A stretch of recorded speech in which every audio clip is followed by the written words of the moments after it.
one of my concerns is that adults interact with technology and screens and devices from the position of having more life experience and being out there in the real world. And do you think that my intuition is onto anything? Like there should be differences in how adults interact with technology versus kids? I'd just be curious as to what your thoughts are on that.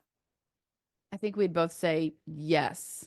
Mhm. There is there is a big difference, and there really should be a Yeah. difference with how adults are engaging with media and technology versus kids. If we just look at scripture, scripture delineates a lot of distinctions between children and adults. Children, we know their hearts are bound up in folly. We know that over and over again, we are instructed to provide them with discipline, to provide them with instruction, to lead them in the way of the Lord, to teach them the fear of God.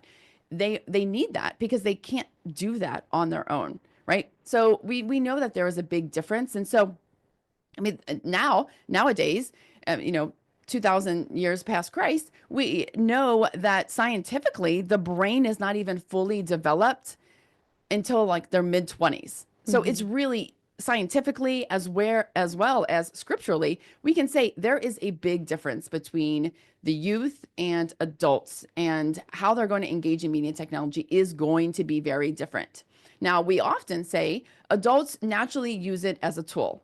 I would say, because I'm very intentional, I would use it primarily as a tool, not as a toy. But for kids, they don't need technology as a tool when they are 2, 5, even 7. They don't that there's not a need for that. And so it becomes a source of entertainment. It becomes a more of a toy than it is a tool. And so then we expect them to transition that toy, that source of entertainment, into a tool.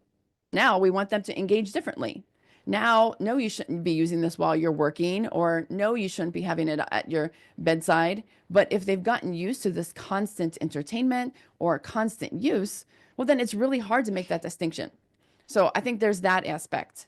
And then I think that there's also the aspect of, because parents just don't want to change their own amount of screen time that they use, they just maybe don't want to change their own behaviors.